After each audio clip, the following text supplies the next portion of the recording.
o surgimento da teologia da prosperidade. Texto áureo. Mas, ó homem, quem és tu, que a Deus replicas?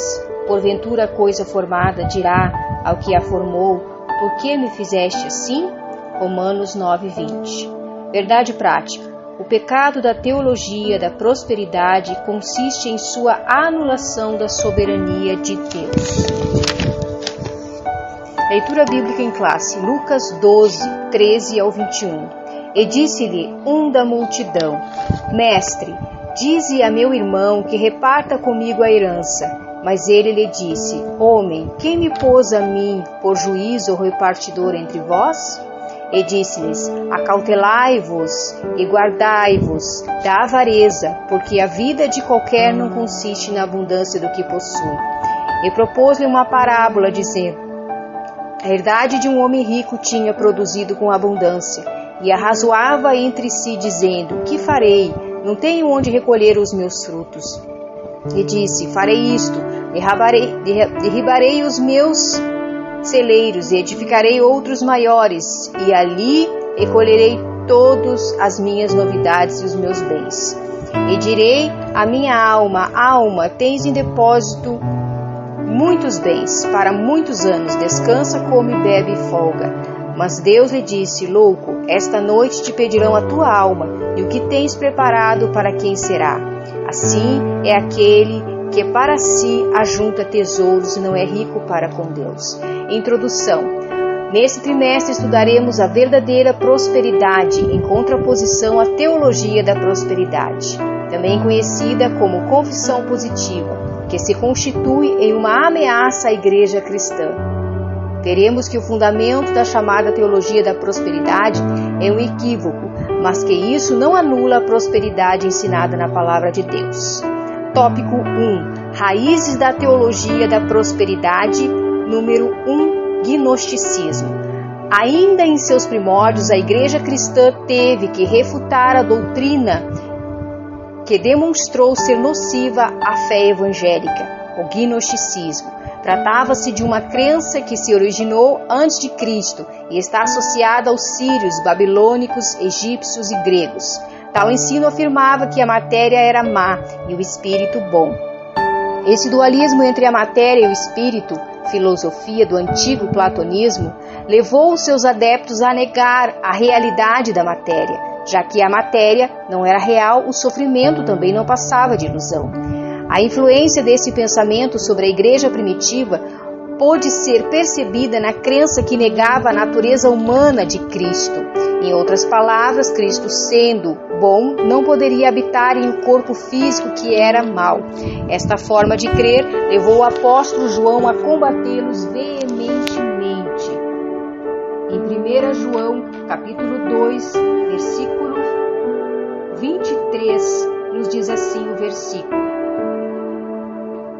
Pois quem rejeita o filho, rejeita também o pai, e quem aceita o filho, tem também o pai. E ainda 1 João capítulo 4, versículo 2: É assim que vocês poderão saber se de fato o Espírito de Deus é de Deus. Quem afirma que Jesus Cristo veio como um ser humano tem o Espírito de Deus.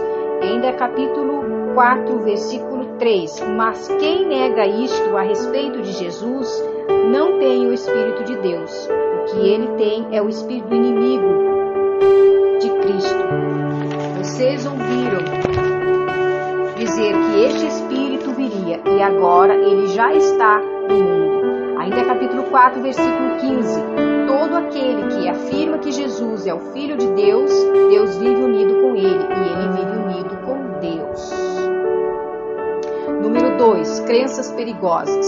Tais pensamentos não ficaram restritos ao passado, pois a humanidade adora especulações. Versículo de Eclesiastes 7:29. Eis que isto tão somente achei, que Deus fez o homem reto, mas os homens buscaram muitos artifícios. Para se entender o surgimento da teologia da prosperidade, é preciso conhecer um pouco da história de Phineas Quimby, criador do chamado Novo Pensamento. Quimby estudou espiritismo, ocultismo, parapsicologia e hipnose. E além de panteísta e universalista, acreditava também que o homem tem parte na divindade. Por isso, defendia que o pecado e a doença existem apenas na mente. A Mary Becker, fundadora da ciência cristã, tornou-se discípula de Quimby após ser supostamente curada por ele. Número 3. Confissão positiva. A crença que se diz ser possível ao cristão viver em total saúde e prosperidade financeira é resultado da junção dessas ideias. A ponte entre as crenças do novo pensamento, ciência cristã e a fé propriamente dita foi feita por Kenyon e posteriormente por Kenneth e Hagin. Kenyon foi um cristão devoto, mas contaminou-se com os ensinos da ciência cristã. Já Kenneth e Hagin foi influenciado por Kenyon e deste obteve a maioria dos seus ensinamentos. Hagin fundou o seu ministério passando a divulgar a teologia da prosperidade ou confissão positiva, ao pregar que os cristãos não podem sofrer ou ficar doentes e que devem tornar-se ricos à custa de sua fé. Este ensino tem produzido uma geração de crentes interesseiros e materialistas. Deus tornou-se refém de leis espirituais que ele supostamente teria criado. O segredo é descobrir como tais leis e, se assim, conseguir o que quiser.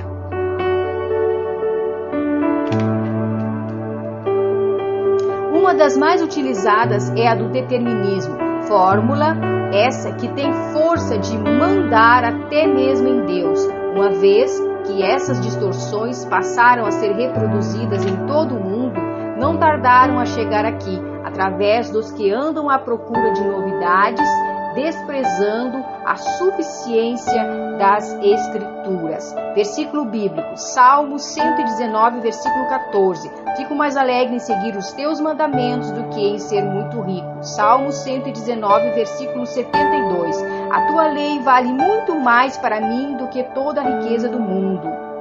Ainda Mateus 4:4. O ser humano não vive só de pão, mas de tudo o que Deus diz. Evangelho de João, capítulo 17, versículo 17. Que eles sejam teus por meio da verdade, e a tua mensagem é a verdade. Tópico 2. Principais ensinamentos da teologia da prosperidade. Número 1. Divinização do homem. A partir de uma interpretação equivocada de Salmos 82:6, que diz: E disse vós, sois deuses e filhos do Altíssimo, todos vós. Os teólogos da prosperidade criaram a doutrina dos pequenos deuses.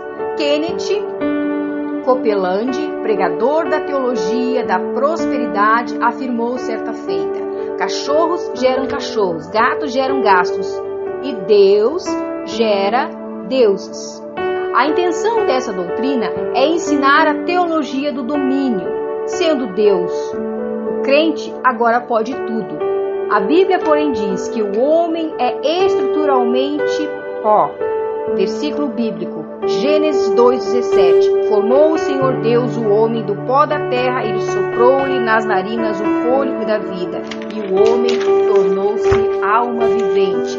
Ainda Gênesis capítulo 3, versículo 19. Do suor do teu rosto comerás o teu pão, até que tornes a terra, porque dela foste tomado, pois és pó, e ao pó tornarás. Número 2. Demonização da salvação. Este ensino chega ao extremo de afirmar que ao morrer na cruz, Cristo teria assumido a natureza de Satanás e que o Filho de Deus teve de nascer de novo no inferno a fim de conquistar a salvação. Assim, os proponentes da teologia da prosperidade colocam o diabo como coautor da salvação, pois esta não aconteceu na cruz, quando Cristo bradou: está consumado, mas somente quando ele voltou do inferno, onde teria derrotado Satanás em seu próprio terreno.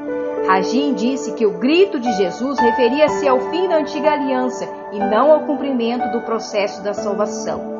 A Bíblia, porém, diz que a salvação foi conquistada na cruz e que o maligno não tem parte com o Senhor. Mateus capítulo 27, versículo 51, versículo bíblico. Eis que o véu do santuário se rasgou em dois, de alto a baixo, a terra tremeu e as pedras se fenderam. Ainda João, capítulo 14, versículo 30.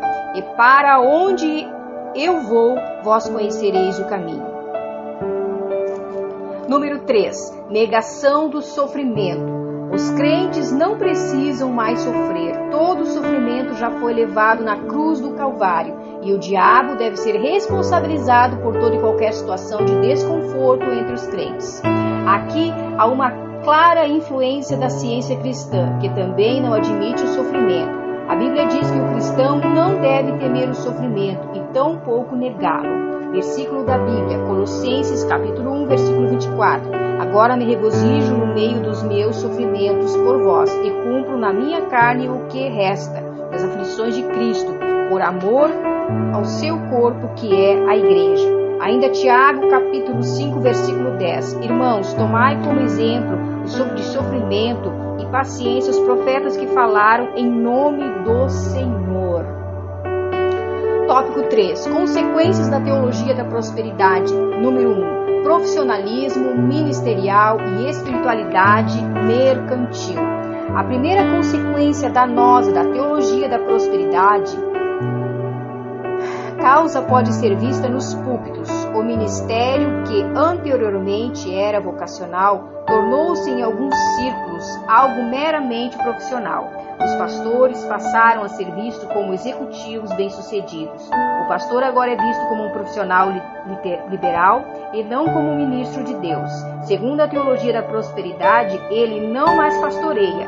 1 Pedro, capítulo 5, versículo 2, o versículo diz assim: apacentai o rebanho de Deus que está entre vós, não por força, mas espontaneamente, segundo a vontade de Deus, nem por torpe ganância, mas de boa vontade.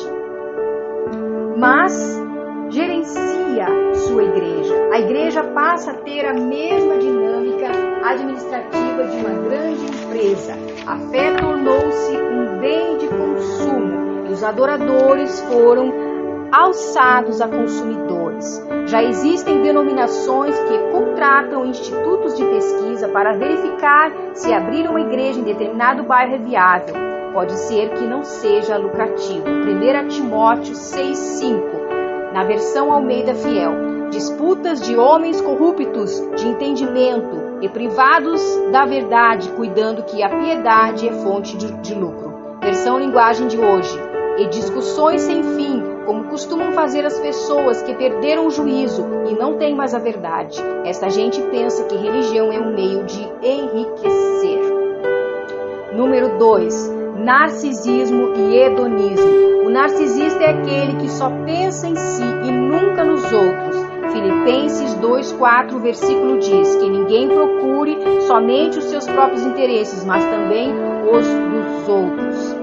A teologia da prosperidade tem gerado milhares de crentes narcisistas. Estão morrendo e matando uns aos outros. Já o hedonista é aquele que vive em função dos prazeres. Número 3. Modismos e perda de ideais. De vez em quando aparece uma nova onda no meio dos crentes. São modismos teológicos para todos os gostos. Antes era o cair no espírito, a unção do riso, etc. Atualmente a lista está bem maior. Outra consequência terrível da teologia da prosperidade é a perda dos ideais cristãos. Ao criar essa mentalidade de mercado e transformar os crentes em consumidores, a teologia da prosperidade acabou esvaziando os ideais do reino de Deus. Para que buscar o perfeito estado eterno, se é possível possuir tudo agora? A escatologia bíblica é trocada por uma teologia puramente utilitarista. Mateus 6,33, o versículo diz: portanto, põe em primeiro lugar na sua vida o reino de Deus e aquilo que Deus quer, e Ele lhes dará todas essas coisas. E ainda Colossenses, capítulo 3, versículo 2: pensem nas coisas lá do alto e não nas coisas da terra. Conclusão: a Bíblia fala da verdadeira prosperidade, Mas os excessos criados por uma teologia que fomenta o materialismo é antibíblico. Devemos nos resguardar dos absurdos criados pela teologia da prosperidade. No que concerne à doutrina cristã, nenhum crente, a fim de prosperar, necessita aderir às fórmulas inventadas pelos pregadores da teologia da prosperidade. A verdadeira prosperidade vem como um resultado correto de um relacionamento com Deus, que é fruto de um coração obediente. Reflexão: acautelai-vos dos falsos profetas que vêm até vós vestidos como ovelhas, mas interiormente são lobos devoradores. O surgimento da teologia.